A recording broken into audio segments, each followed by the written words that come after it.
webinar is now live.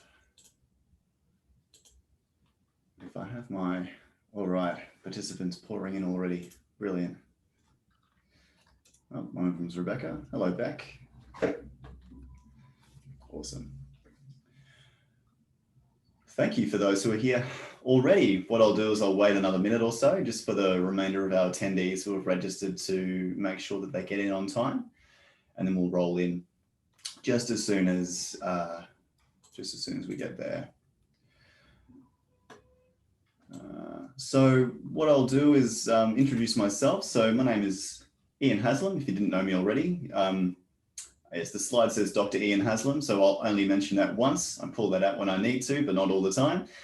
So I'll deliver the webinar today, and this will be the third, I think it is now, in a series of knowledge sharing workshops on the use of psychometric assessments in the workplace scenario, and just kind of, I guess you'd say, getting the most out of testing, really looking at the use of testing, psychometrics as a best practice in terms of the science that it really is. And we just like talking about this stuff, honestly. It's what we do. We like to talk science, and we like to talk what we love doing. So what I want to do is also introduce Blake Redding, the Associate Director here at Mappian as well. So Blake will be sitting in the background there, also monitoring things in the background, checking out the chat pane, answering some Q&As or bringing some Q&As to my attention as well, just so that we can answer those in the flow of the moment. And that's pretty much the way that I run these webinars. I do get into a bit of a track there with what I'm saying, because I really like to get into it. But what I encourage is questions. So at any point through the presentation, through the webinar, if you have a question to ask, please feel free to whack the question in the Q&A or in the chat pane as well, because Blake will find a way to get a word in edgewise and ask me that through the presentation as well.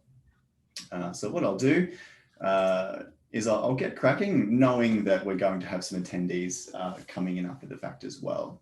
But yeah, the topic of today's webinar is getting the most out of your testing, because we did cover in our previous webinar, we were speaking about when that next hire is crucial, and we covered the fact that a crucial hire, like that decision, really depends on a couple of factors, but it's to avoid the bad hire.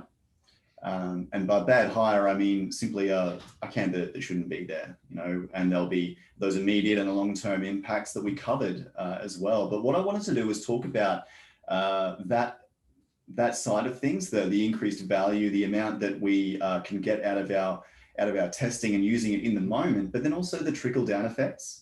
The way in which using testing appropriately can actually save you quite a lot of money down the line in terms of other fairly nasty outcomes that I'll touch on in a fair amount of depth. But as I said, getting the most out of testing is what we'll touch on now. And that's using it efficiently here and now in the moment, but then also ongoing use as we move through the employee life cycle as well. So Ian Haslam, you'll notice I've pulled the doctor away from there, edging away from it. But my role at Mappian is as a senior consultant, and I guess my professional identity is an organizational psychologist. And I really very strongly value the pillars of what stands behind that profession. And that is really strong adherence to the science practitioner model and looking to the research and evidence. And that really comes out strongly with the tests that we provide our clients and the tests that we build here at Mappian as well. And I'll go on heaps of different tangents and lines of thinking with that also as we move through. But that's just the way we go with me. Unfortunately, you'll just have to deal with that one. Today, we said we've got the welcome there that I'm moving through now, but I wanted to touch briefly on just getting the baseline level of value out of our testing, because testing can be neglected. It can be not necessarily misused, but it could also just not be used to its greatest extent for your selection processes in the moment. And I'll touch on some of those things. before moving through to the use of testing in perhaps different ways to what you might have experienced or to what you might realize you can do. Just different methods and different models to pull out as much value from your selection process as you can.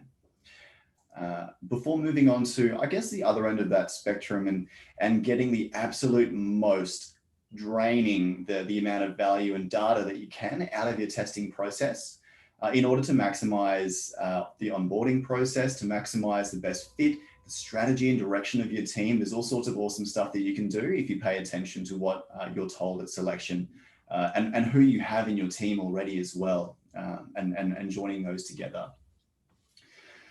And there's a few different examples of kind of how getting it right now and getting that team fit and team cohesion right at selection can help you with some fundamental problems and dodging those down the path as well.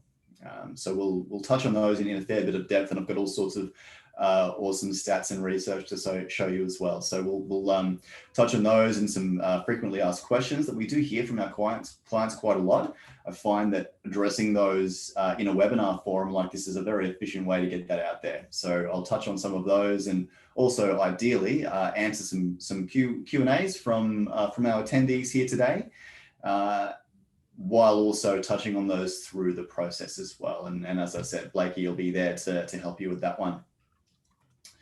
But like I mentioned, the first thing I wanted to do is talk to you about how testing can in fact be neglected. And it's a negative word. I don't like to use it so often, but there are ways in which testing can just kind of be thrown at a selection process, and it's not necessarily done in the most efficient way.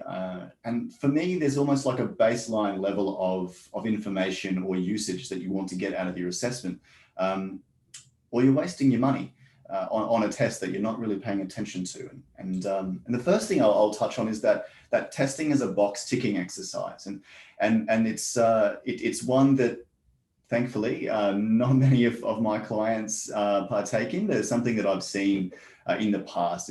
It's using testing as a almost like all right, we've done that, we've checked that off. You know, we've done that thing, we've hit the mark, and what it does is it completely disregards the value of what you have there, the information that you have in front of you. Simply saying we've done the testing, we've done the process means that you can bring in somebody into the organization who doesn't fit, and you had the warning signs early, but simply spending a few minutes reading through the report with a bit of a critical eye, or even better, more valuable, speaking to somebody like myself who has that insight and can understand the linkages between what the test is saying and what the job requirements are, and what, I guess, what the team culture and the team fit looks like, can provide some really quick and snappy information to allow you to make a more comfortable and confident decision as well. So testing as a box ticking exercise is one that I've seen before, and it is a way to almost disregard the testing outcomes.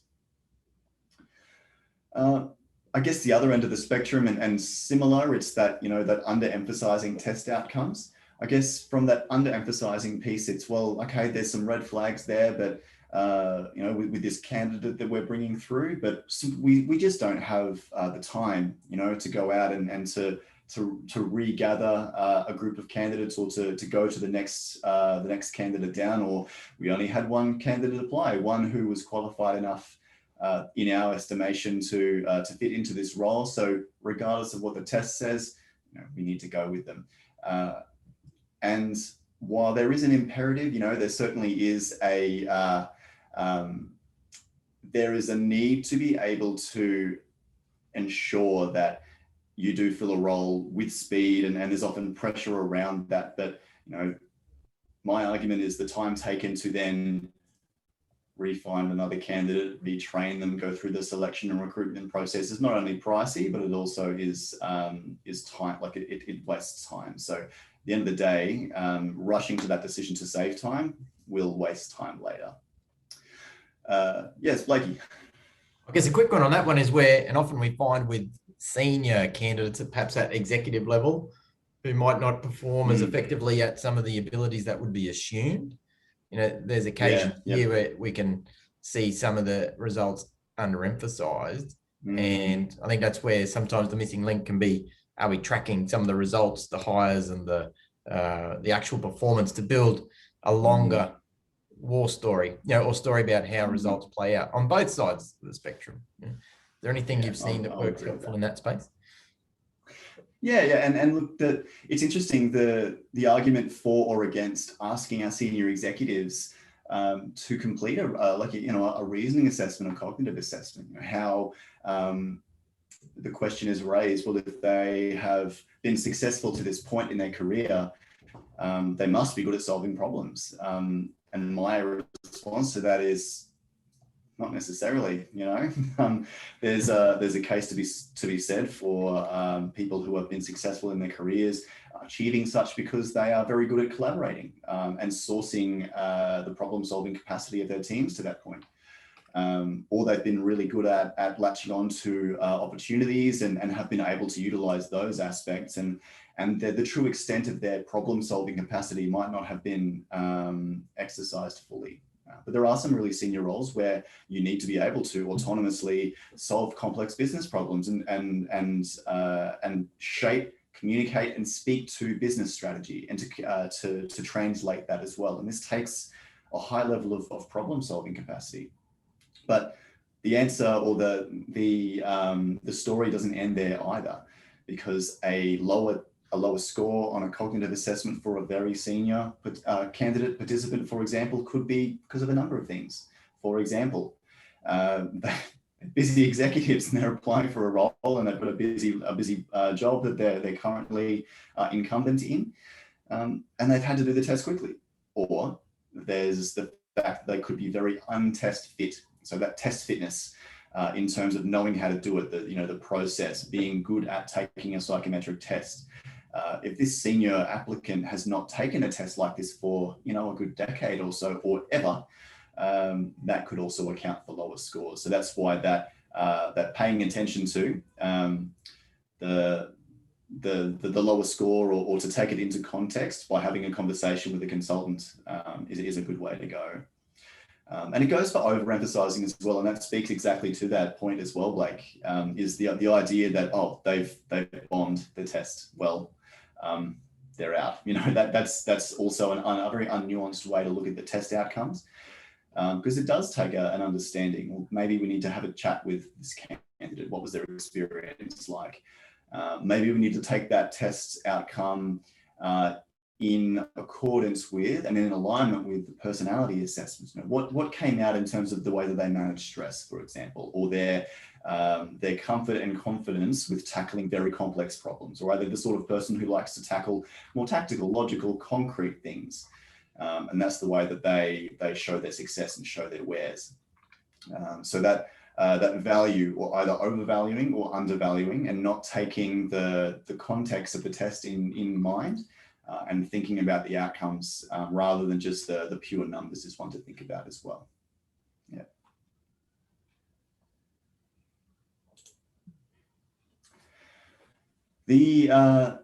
The next one that came to mind for me when thinking about the ill use or the not full use of assessments is that inflexibility. It's thinking about, well, this is the way we've always used testing, and this is the way we will always do it. And that's kind of it's a way to miss that opportunity to improve the efficiency of your process as well.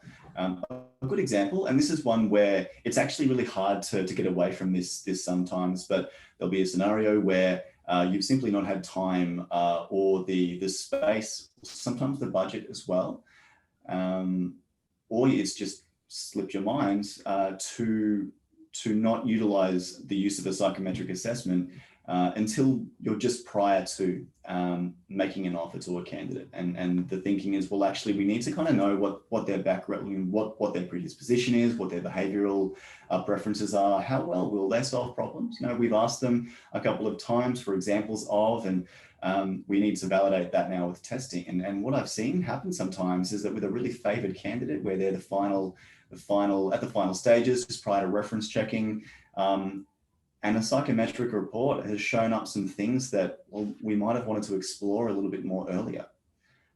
Or we might have wanted to compare this test to maybe a candidate that they were competing against, for a particular role. But using the testing at a later stage has meant that we've got some tough conversations to have, some tough decisions to make, and some really pointed questions to ask at the reference checking stage as well, because that's the last opportunity that we have. So using testing perhaps earlier, or even understanding that you can utilize the testing and the data that comes from it later on down the track as well, in terms of understanding how to onboard them, the kind of support that they might need in learning on the job, and will they need maybe a buddy type system in order to fast track their learning. So the inflexible use, perhaps not realizing that testing can be used much earlier in the process, or its data and its usage can be used further down the track as we onboard and as we think about team dynamics and team cohesion, is another way to provide more opportunities to use that data in the testing process as well. And we mentioned a little while ago that tests and their costs can vary, but regardless of how much you're paying, that's still a waste of money. You're not extracting the greatest amount of value from your testing. And in fact, you can create more stresses for yourself if you get to the point where you realize, oh man, like I could have understood a lot more about this candidate. And we're now at a point where we've actually realized that we've selected the wrong person. And that's just not something that impacts you as the recruiter or you as the hiring manager at your business. It's also something that impacts that candidate as well. There's a flow-on effect to their experience and the way that that's impacted on their career. And there's also the impact on other potential candidates who went through that process and perhaps weren't considered as closely because there weren't as much, there weren't as many data points to consider when it came to that side of things. So I guess one of the ways I wanted to touch on that other kind of flexibility was to talk about the high volume candidate processes. But I've got another question from Blakey. Please fire away, Blake. Or just to comment on that one where, test prices can vary. Sometimes to treat psych testing a little bit like our home loans, where, in terms of often if we set and forget, there can be that sense of, is there a better price option? So definitely calling providers and giving us a call, making sure, because I think there's an obligation for us and other providers to always be looking to improve. And technology is improving, and we've definitely found the opportunities to actually find ways to reduce the cost instead of increase it. With technology. Definitely a way of getting more value too. Yeah, I'd agree with that. If you're the increase in technology is such a huge one. If your test prices haven't moved for a good couple of years, I would 100% recommend having a chat about that, because it has become easier. It has become much more efficient to produce assessments, to send them out, to produce reports. If that price point hasn't shifted for you for a while, that's one to absolutely look at. And where it is cheaper, to be honest, is with the high volume stuff. And one of the ways that I wanted to highlight that you might not have realized psychometrics can be used quite effectively is in large volume candidate processes. So those of you who maybe haven't been a part of a very large selection campaign, a graduate selection process is a good example of this actually, is that you can use assessments at multiple points and use the positives, the beneficial aspects of the different types of tests at different stages of the selection process to maximize value.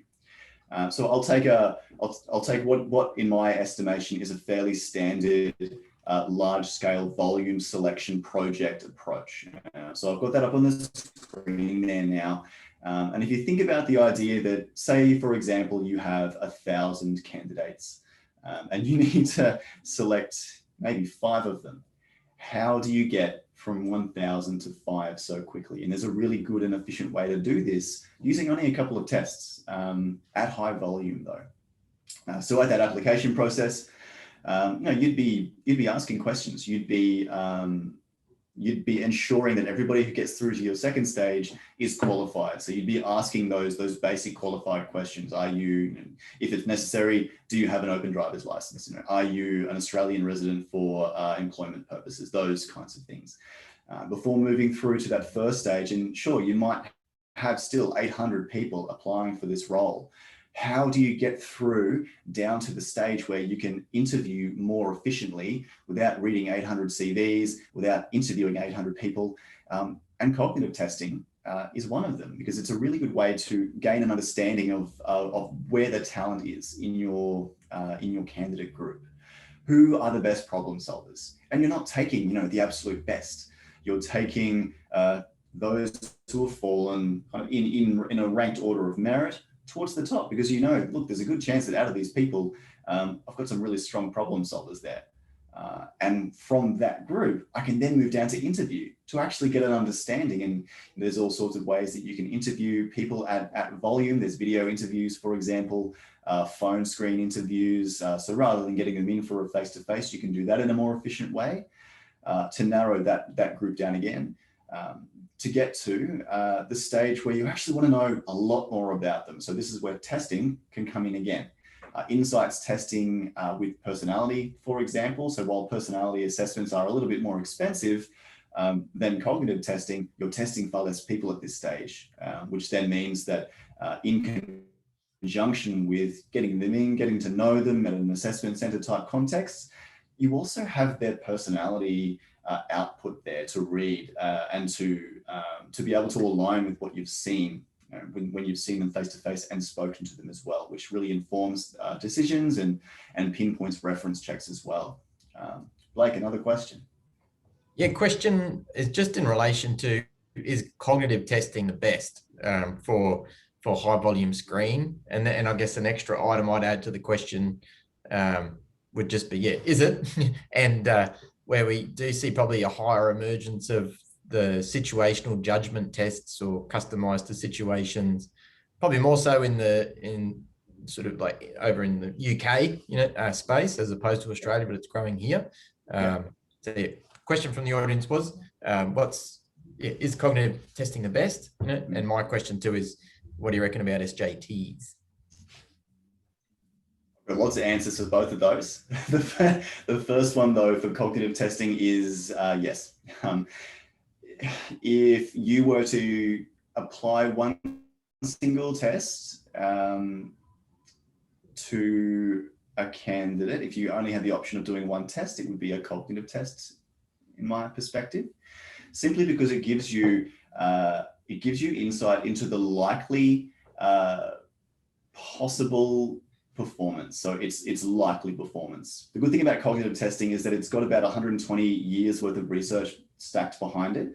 And when it comes to listing the most effective predictors of future workplace success, cognitive testing is right up there. But the best thing about cog testing is that there's no, I beg your pardon? And would be defensible, yeah. Oh yeah, fully defensible, and that's kind of where I was going with that. Is that it's got the backing behind it. There's research upon research, meta-analyses. There's a couple of really very well-known meta-analyses that place cognitive testing at the top of that prediction pile in terms of its validity, but also in terms of its ease of use as well. So to move to an SJT option, for example. There's less of a validation process that goes behind a situational judgment test, which means that there's less science backing it, and that defensibility lowers somewhat.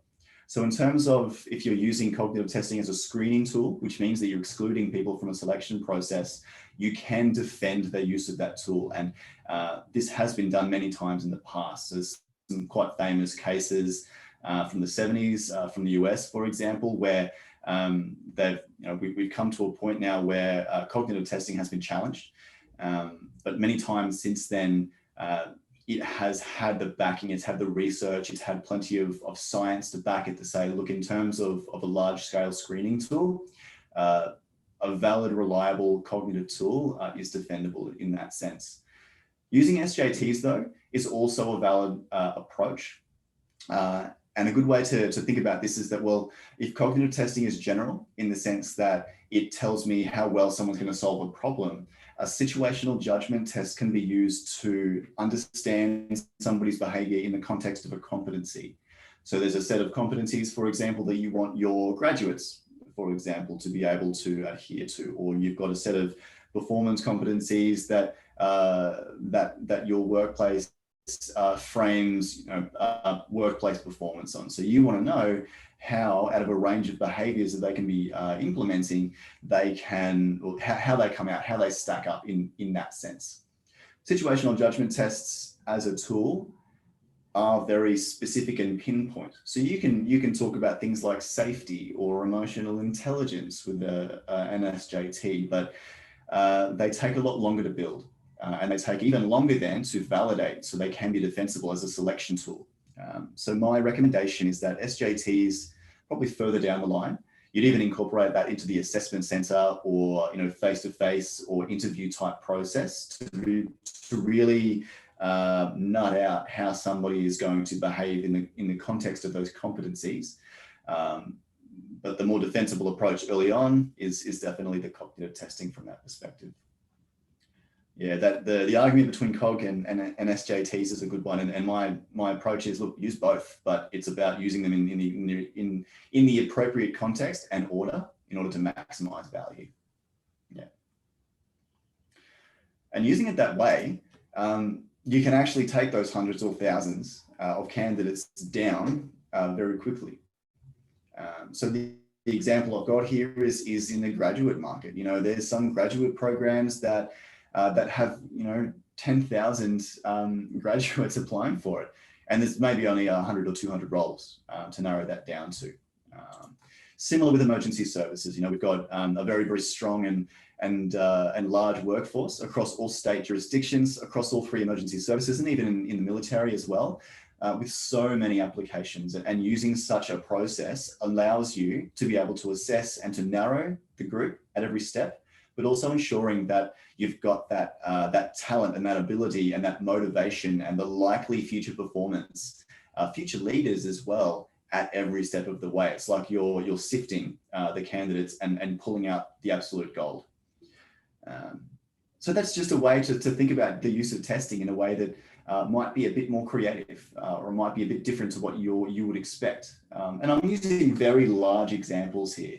Very large, very famous application type context. But say you've got an administration role, and there's a lot of people out there looking for work, and you've got 100 people applying for one role. You might whittle that down with a very cursory look at some CVs, but that's time consuming. So you're losing a bit of value and time and overheads there. But say then you've got, 70 or 80 people that you really just can't distinguish and differentiate between. So just sort of closing your eyes and poking at a candidate is probably a less valuable way to go. So thinking about a more creative use of psychometrics or testing, or finding a cheap way to be able to implement some kind of rigor using psychometrics is 100% a viable way to go there. So beyond that end, so that's kind of like one end of the spectrum and process. But moving on then to the other end of the spectrum, you've got your candidate and using the information that you gather at the testing end of the spectrum, and also even just interviewing and the entire selection process itself, and using it not only as the selection tool, but also in onboarding and in terms of thinking about your team composition, the likely cohesion that stems from that, and even strategy, and roles and responsibilities and reporting lines that come with that in order to maximize who you have. So the way we talk to our clients about that is that you want to know as much about the candidate as you possibly can. And the beauty of testing is that it can plug many holes that are missing from traditional selection processes. So an interview, for example, you get a really strong understanding of how they present and come across, and their energy and their experiences. But the downside, I guess, of interviewing is that they can be rehearsed. Statistically, the research will tell you that those who are extroverted and higher on that agreeableness factor tend to interview better because you get along with them. So what comes along with that is a sense of bias as well. You know, there's that affinity bias. There's your sense of like the halo effect that comes along from, I really like this candidate. And everything that you see them say and do is kind of colored by that, you know, and there's already a sense of bias in there. So what we can plug those holes with is testing. And there's an array of testing that you can utilize in order to ensure that you are assessing every point that you need to and adding different bits of data that you can be confident in as well. So I've pulled out problem solving ability here because, again, as I've mentioned, it's that cognitive testing, and it's really, it's so valuable. You know, you get a strong sense of how quickly they're going to hit the ground running.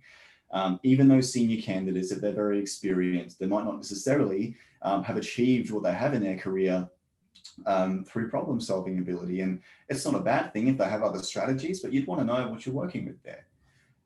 Behavioral preference is probably the next cab off the rank. You want to know what their style is. And this really helps in terms of their approach to communicating. You know, if their role requires very strong stakeholder management, both internal and external, there's communication aspects that you want to be able to look at, and what they're most comfortable with, their problem-solving approach, the way that they might handle stress. And that trickles through to their preferred leadership approach as well. What you'll generally find is that most experienced leaders, or most people who have any kind of a length of tenure in their career, will have a preferred approach, but they know that it's situational as well. But at the end of the day, your behavioral preference, your personality, that's going to dictate how you prefer to lead. You know, when the heat is on, when there's lots of pressure about, or even when you're really at your most relaxed, your preferred leadership approach is going to come out. And your personality is one way to look at that. The next is your emotional intelligence. And again, you know, there's plenty of conjecture, there's plenty of argument, there's plenty of research one way or the other around emotional intelligence. From my perspective, it is a learnable skill, much like leadership, but you want to know what level they're at. You know, how emotionally intelligent is the candidate that you're interviewing right now. You know, you've certainly got your interview to verify that with them, but you know, how well do they understand the emotions that are in front of them? Under what contexts have they been able to manage their own emotions, or manage the emotions of those around them, or influence those emotions and change things for the better? I've got safety in there as well, just to round things out, because you know, many roles really do require an understanding of safety, compliance, and there's elements of behavioral preference and personality that color that as well. But at the end of the day, how aware are they in terms of situational awareness, you know, and how does that translate to safety?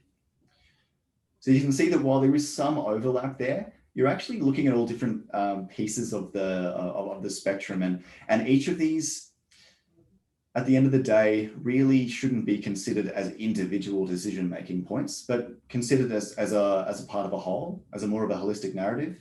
But also written about, debriefed, spoken to as a whole story, as a whole context, which is the most important aspect of interpreting these and getting the most value out, rather than just thinking, oh, they're lower on problem solving. Well, A, why were they lower on problem solving from a test taking perspective? But B, you know, if they've been successful at this point, and they might be, you know, statistically, they might have landed in that average mark, and that's actually the most likely outcome. But, well, if they've been so successful, how did that happen? You know, are there elements of their emotional intelligence, or the way that they manage people or collaborate with others that have allowed them to be successful? And will that translate to this role? So these are the sorts of questions that can be asked of the data as a more of a holistic story. So then it does allow you to select for the best possible role fit. And this is putting together the individual person pieces to ensure that the role itself is taken care of. But that information then also allows you to inform the bigger picture. You know, I've got an understanding of who they are now. I'm sure that they can do the thing well. They can do the job well. They've got a track history. They've shown me. They've even, you know, provided evidence of examples of when they have performed these things really well. But then, okay, I know about them now. It means that I know how to onboard them more effectively. How many touch points do I need? If this is going to be a partial remote, partial in-office role, are they cool to, to kick off their role at home mostly, or do we need to get them in more to start with in order to provide more support? Are they the sort of person who really desperately need to be around people to feed off of the energy, or are they a raving introvert who is best in terms of being left alone autonomously? And with that in mind, who would they be best to be paired with in terms of mentorship or buddying? Who would best complement their particular style? How do I manage them? How do I manage their onboarding and learning? How will they, and this is kind of the biggest bit here, how is it that they may gel with the existing team? And this is where you can really start asking pointed questions, not only about their style, but then also about the relative composition and makeup of the team that they might be placed into as well. Blakey, question?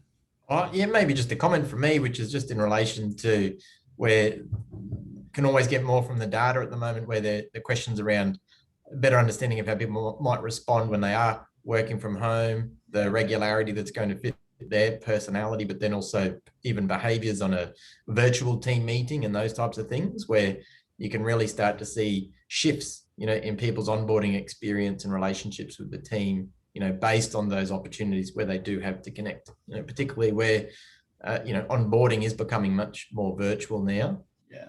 And there's just such there's no one rule now. There's so varied levels of expectations about time in the office and time from home. Yeah, it's become more nebulous, that split in time. So it's not, in office at 8, leave at 5, and that's where it stops. And there's some positives and negatives around that. And whether you agree with the way that work is shifting now or not is beside the point. That's literally what's happening. So the onboarding is an interesting one, actually, Blake, in terms of what's appropriate and what isn't. And we did some research on that for a client last year, kind of at the peak of, we've been in isolation. Here's what's been happening with our workforce. And actually there's an appetite to maybe continue the mixed model, some at work, some at home. But out of that research came the idea and the understanding that when you're onboarding someone, it's actually really important still to have them in, regardless of their feelings on the matter. It's you miss out on so much with the onboarding process in terms of understanding culture, fit, how we do things around here, different IT systems, these sorts of things. You do set a candidate on the back foot by attempting to fully onboard them remotely. But if you do need to, there's things that you need to make sure are really set up early, and you give that applicant the absolute best chance of success in doing so. Coincidentally, talking about that remote teams and selecting for that and the subsequent considerations around onboarding is going to be the topic of our next webinar as well. So we'll end up writing some material and publishing that webinar when it comes to that as well. But a really good point there around that onboarding side of things. It's hard to see things going back to the really ultra traditional approach, and these are what we now need to consider when it comes to the selection of people. If this is the way we work, we need to now consider how our new candidate is going to gel best with that, or we might find that they drift away from us. And it's not even just the team fit stuff that, where will they fit into the way our team is currently? That's, I think, another inflexible way to look at that, because allowing that candidate's approach and that new hire, I guess at this point, allowing that process to follow through means that, well, we might have a candidate here who may very well shape or help us reshape the team that we have now for the better. So you can help, you can use that to help inform things like new relative areas of responsibility. You can design the role according to that applicant, or you can redesign that role along with the way that the rest of the team operate. And you can think about different reporting lines and how that might change depending on what this new person is going to do. And that's a higher order problem, because then there's the conversation with the team as well. But I'm not just talking about an operational team. this is the way that you can redesign a leadership team and really shape and change and adjust the direction and strategy based on this new addition, because there's a great deal of value to be said for that at the same time. So that's where letting the bigger picture inform you comes into play as well. And I'll get Blakey's input on this one before I continue.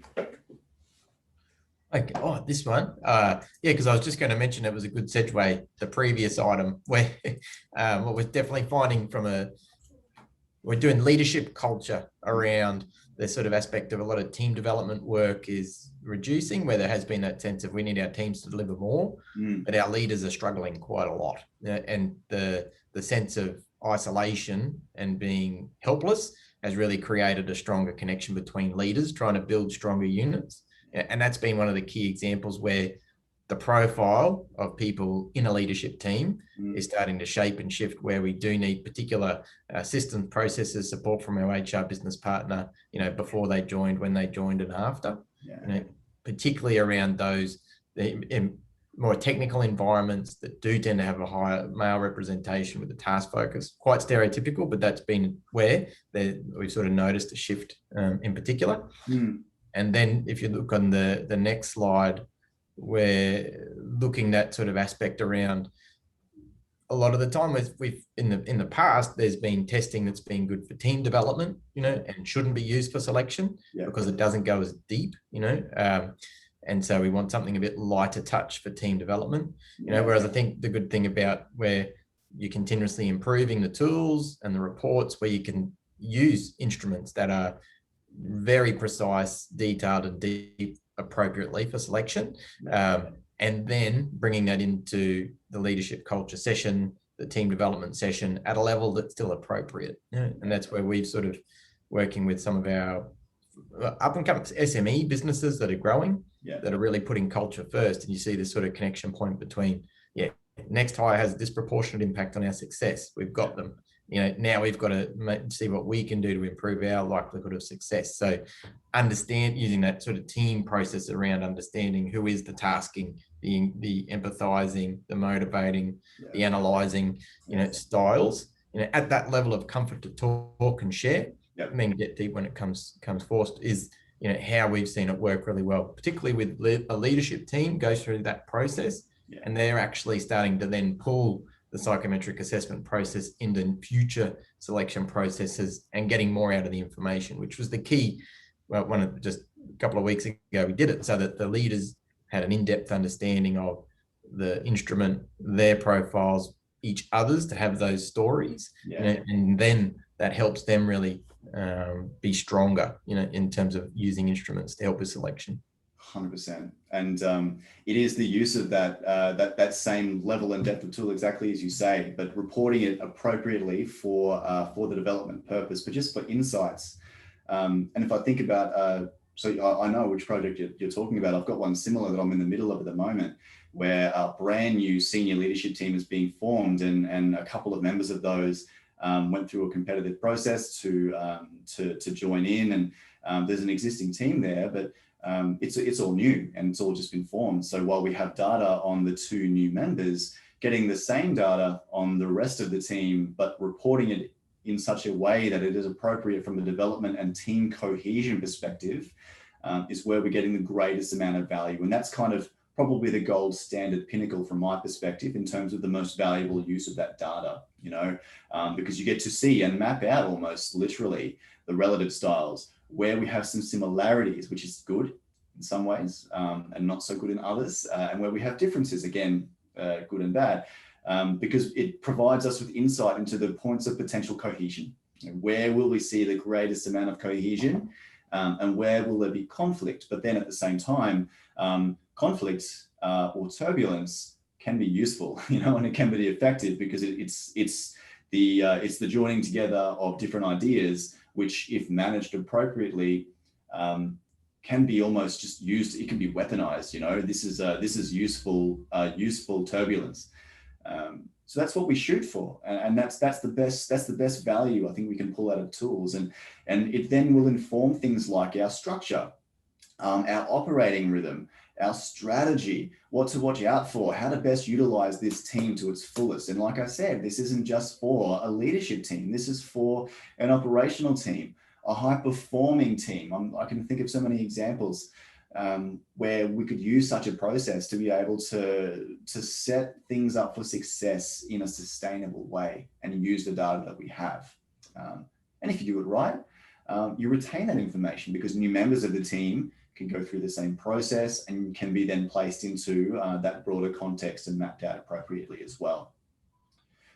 And that team cohesion is the bit that segues into my next piece as well, because getting it right isn't just about getting the role right now, because that cohesion aspect is so important because it has flow-on effects. And I think we kind of spoke last webinar to the bad hire and the amount of money that costs down the line. And I wanted to touch on that and expand on it a little bit more for the remainder of the webinar, because like I said, we can assume in a vacuum that our recruitment process, our talent pool is solid, it's rock solid, it's deep, it's full of the best. We've got our process down pat. We've taken the best candidate possible out of that group, and we're set to go. The idea being that a well-constructed team, as I've said, works well together, they get along. So it's not just the work approach, but it's also interpersonally and communication-wise they get along. But that's the best outcome because it does protect against some very expensive outcomes. And like I said, I mentioned the cost of a bad hire. There are those direct costs, and we know them. It's moving someone along. It's re-advertising. It's the overheads in terms of the recruitment. It's paying for a recruiter. It's the retraining and so on. But the indirect costs, they have the potential to be astronomical. Certainly from a culture and engagement perspective, which I'll touch on, but the productivity element, if you get the wrong fit, is one that really comes out.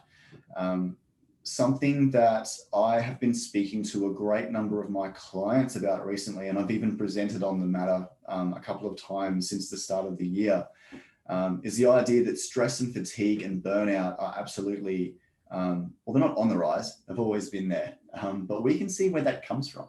So if you have a candidate who comes in, they might not have been the best fit, and they're slotted into a leadership team, a high performance team, but they don't really pull their weight. They aren't working as best as they can, or they have the ability, but they're not able to work with others or communicate well. Results in higher workloads. It results in higher workloads for everybody, which leads to fatigue. Which leads to stress and a bit of cynicism and anger. And anyone who knows anything about the burnout literature will tell you that that is the path to burnout. And I don't want to say that burnout is on the rise. It was already on the rise. It's big. It's a big problem. So a little bit of research that we found, it says that that work stress, work-related stress, actually leads to a cost of about $5.3 billion was the estimate per year for Australian businesses.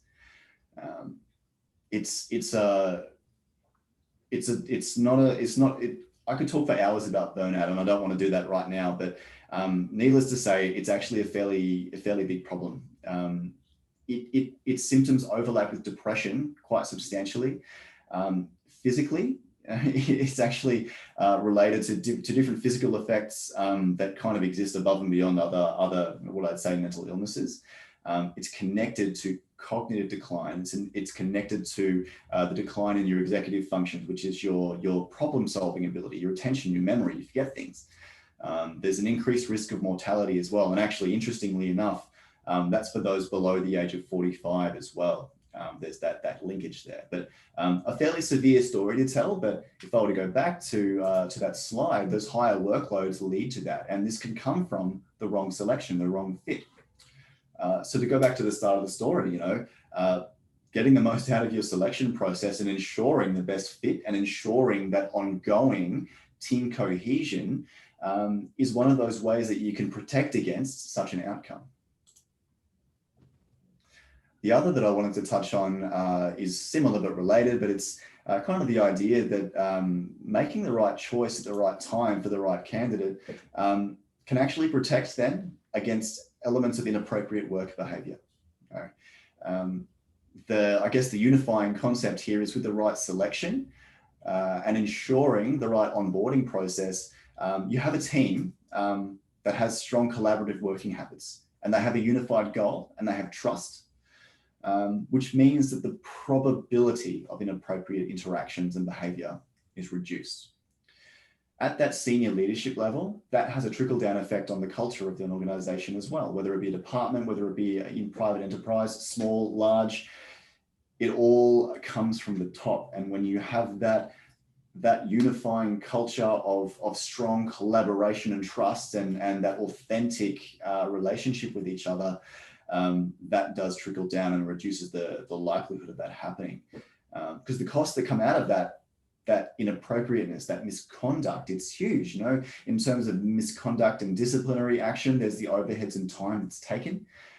There's subsequent work claims, work cover, the costs, if needed, of investigations from external investigators. And, you know, this is something that we know intimately. Mapping as an organization, we have consultants, industrial relations and HR consultants who do these investigations. And, you know, this is something that comes out of such a process. And at the end of the day, this also leads to voluntary exits from the people that you want to keep there, you know, and leave, stress leave, and people who don't want to be at work anymore because such an environment is created.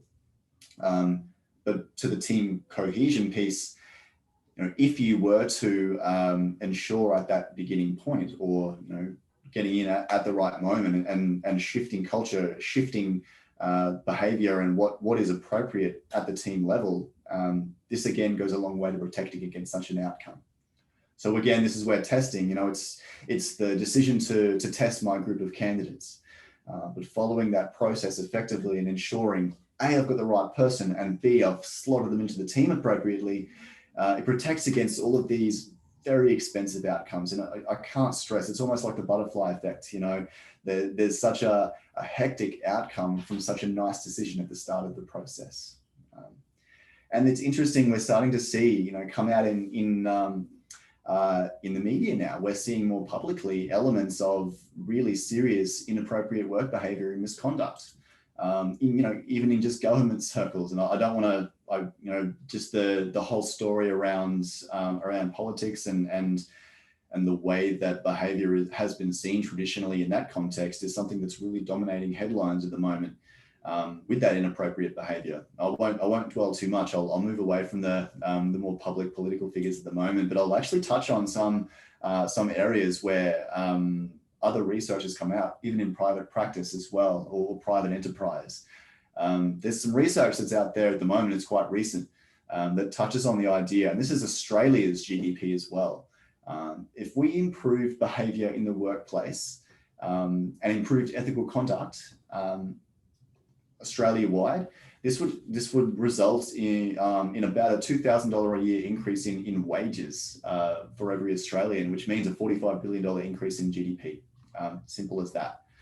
Things like the idea that sexual harassment costs, they actually cost us $2.6 billion a year in productivity, and then a further close to $1 billion in medical and litigation costs. And the way that this was described in the research as well is that this is from just an inappropriate SMS, an inappropriate text, all the way up to something much more serious. It has such intense costs, you know. Unethical behavior in the workplace has been found, and there's some very old psych research that will tell you about this. It's contagious. Like if you see someone who's popular and in the in-group of an organization behaving badly, you're more likely to follow that behavior, and it spreads. There's that toxicity and poison that comes from that. And so that comes out in, you know, in terms of that spread with the unethical conduct. And at the end of the day, there's some pretty hectic stories out there. And this last one with the bad sales culture, this is actually to do with Wells Fargo. Some really very famous stories out around bankers who are under such extreme sales pressure, opening up millions of fake accounts. and $3 billion in payouts that are subsequent to that as well. So that starts at the top, that behavior. And again, to follow the story right to the start, selecting the right person can seriously guard against that behavior. So it's a small investment to protect against $3 billion. Pretty big statement, but I mean, that's exactly what we're looking at. So in terms of the stats and the heavy stuff, that's that where I wanted to end that there. But I also wanted to address a couple of questions that we are asked pretty frequently by our clients as well. The first one being, is testing becoming more popular? What's its standing? Yeah, it is. It is becoming more popular. What I'm actually finding is that it's become such a part of the process now that box ticking approach to using testing is a bit more common. But what I'm also seeing is professions where you've traditionally not necessarily seen testing quite as much. Stereotypically, well, just from my career, I've noticed that there's less testing in terms of selecting for people in law roles, for example. But that's becoming less of a thing now. So more and more of those more senior roles in law and law firms are using the testing in that regard. It's definitely becoming much more common with more senior selections as well. So in terms of selecting for your C-suite, your general managers, testing is more popular. And even when it comes to your really lower level roles, your administrative roles, testing in there is still appropriate because you need to understand, even at that level, especially at that level, I'm thinking, your administrative assistants, up to your executive assistants who have to juggle multiple priorities and manage multiple stakeholders, often with very, very strong views. Understanding their approach to that is key, absolutely key. Another is, can we use testing to assess for suitability? I've touched on this before, suitability for working from home and flexible. Yeah, you can, 100%. And in fact, this would be the best way to understand, that approach to, does my candidate have the ability to solve a problem independently? Or do they prefer to work in that self-reliant way? In terms of their problem-solving capacity, do they have the ability to solve a problem really well and efficiently and accurately without much outside help, which is what you kind of need with that remote work. But dispositionally, do they need to be around people? And if so, fine, they can still work remotely, but you'll need to set in place a rhythm where they do speak to people enough, or where they do come into the workplace. If there's somebody who still prefers to work from home more traditionally, there's still the element that we are social creatures, and they will still need that face-to-face interaction, or at least a Zoom or Teams interaction as well. But yeah, 100%. And I'll actually explore this in extreme depth when we get to our next webinar. But this is one that's close to our hearts as well, because even at Mappian, we deal with that. And the next one was, is there a danger of using assessments for promotion decisions? Yes and no, my answer there. It's interesting in the sense that, a promotion that is fairly sensitive, often they can be competitive as well. When you have a promotion process there, you have prior performance to rely on and to look to. So when you're thinking about using a cognitive assessment, for example, that assessment is designed to predict performance. But if you've got past performance, that's a better predictor. So you've got that data there. So that information is what you will utilize most often. But I guess in terms of, situations that you might not have seen them in before, high levels of stress, that kind of thing, that's where you can get a sense of, well, what is their emotional intelligence like? What is their approach to emotional reactivity? How likely are they to really strongly react emotionally? So these things you can pull out of a personality profile, but it can also then help in terms of, well, now that I've made the decision, just like a selection process, how do we best manage that new phase of their career, because it's a brand new process for them. Yeah. So before I move to any questions that we might have, I just wanted to ask some final questions of you. Because like I've mentioned, a lot of the people who will be viewing or come along to the webinar today already do those things, but I've got some questions that I really wanted you to think about for yourself and for your team. And so maybe to take to them as well. The first one being, do we have a clear and consistent documented approach to testing and selection? Or is it more ad hoc? Is it more kind of, we might do testing? Do we consider team cohesion when selecting and onboarding a new team member? Many of my clients do, most of them do. But ask the question, is this something that we really closely consider? And the final one is, what was the outcome of our last bad hire? This might be something that we put completely out of our minds. We like to forget about stuff that's not good, but think about it. What was the outcome of that last bad hire? How expensive was it for us?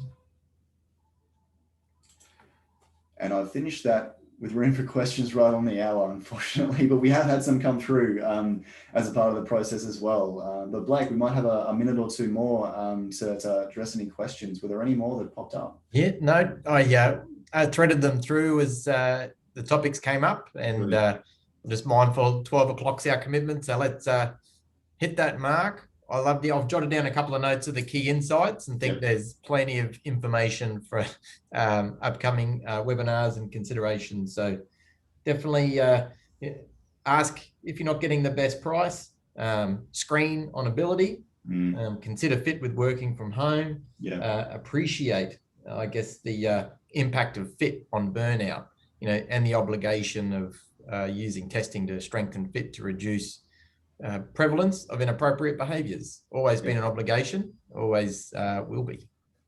And thanks everyone for connecting in. Thank you, everyone. Stop there.